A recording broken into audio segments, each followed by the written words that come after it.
I'm Halcyon. Welcome to Hug Nation. Today, the topic is an ode to Pato Banton. Now, Pato Banton is a reggae artist who got started in the 80s.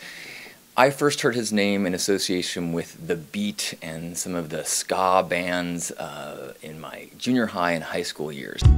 I do not sip the coke, I only smoke Sensimilla. I do not sip the coke, I only smoke Sensimilla. Nah, I go sip no coke, I only smoke Sensimilla. Had some hits, and it was just kind of a part of my youth.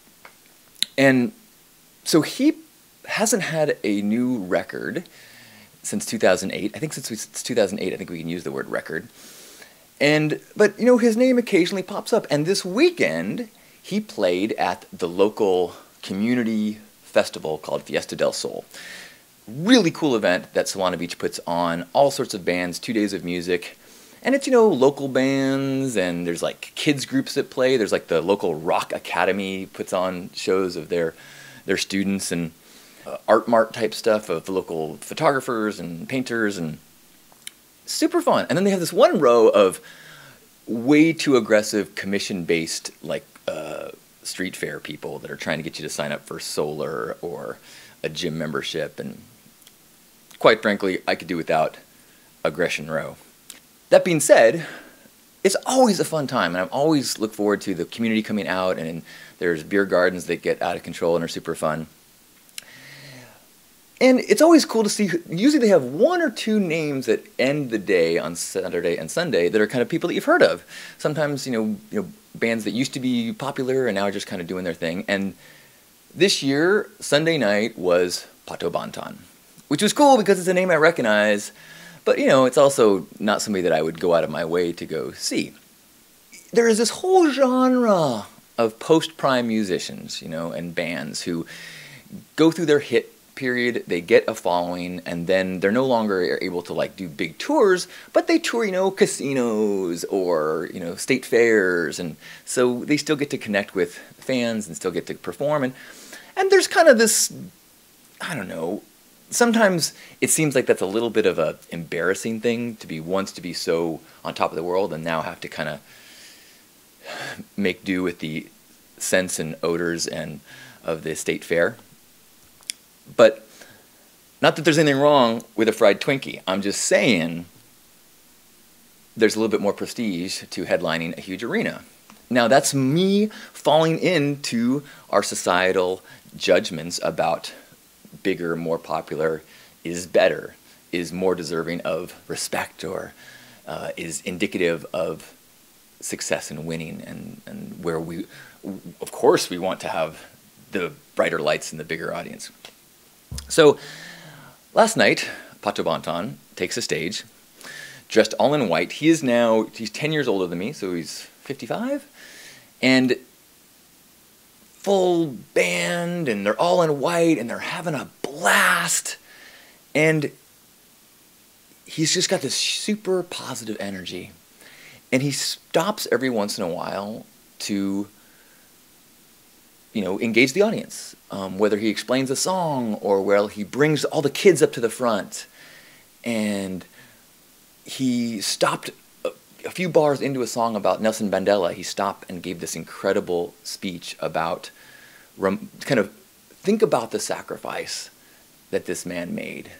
Think about the years in prison that a peer, a man, a human being just like all of us, underwent because he was fighting for the freedoms of his people and of children and other people's children. And it was just like this like super sincere expression of integrity. And I was like, here he is in Solana Beach, which is a predominantly white surf town that's connected to the racetrack. So there's you know, some people with privilege. And here this man, this performer, on the contrary, he is not on the downswing of a career. He is doing God's work. He is in integrity. He is speaking his truth to whoever will listen. And there's this crowd of people that probably need to hear this stuff more than anybody, probably need to hear it in a profound way because they don't have the daily reminders of the suffering and the lack of freedom. And so this venue that in my first judgment was, not first place, not winning, kind of the hanging on to the performer status, by strings. But no, that was not the case at all. This was a person who, just like someone who shows up in an open building and says, I'm going to speak the truth of my faith, and if people respond to it, show up. And the room shows up because people are in integrity. And it was so in line with a philosophy that I try so hard to live and breathe and embrace, that of direction, not distance. That of do not get focused on the number of people listening. Do not get focused on the number of wells you dig. Do not get focused on the amount of trash you pick up. Focus on, am I acting in integrity? Am I speaking my truth? Am I in alignment with my true self? And if you do that with truth, with passion, then the right people hear it, and you have no idea the impact of those ripples. And so I went from being like, oh, here comes a has-been to take the stage, to here comes a perfect ambassador of divine light and truth, speaking to just who needs to hear it at just the right time. And I think, the thousands of people that heard him last night were impacted. And he does that night after night after night for decades.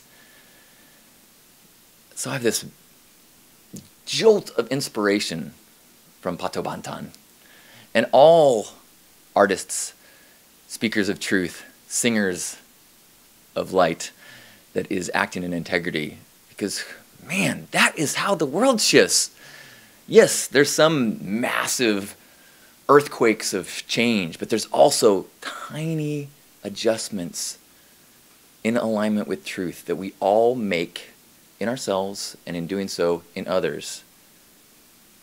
Sometimes it's done to a reggae beat, man. So, whatever size your audience is, there's a quote, I can't remember who it's from, but it says, if you've got a Rolodex, you've got a congregation. And that probably states how old that quote is, because nobody has Rolodex anymore. Maybe the new phrase would be, if you've got a contact list on your phone, you have a congregation. Meaning anybody that you're connected to is the potential recipient of your gifts. Thank you for sharing your gifts, Pato Banton. Thank you for sharing your gifts on your path. Thank you for receiving mine. I love you. My apologies for that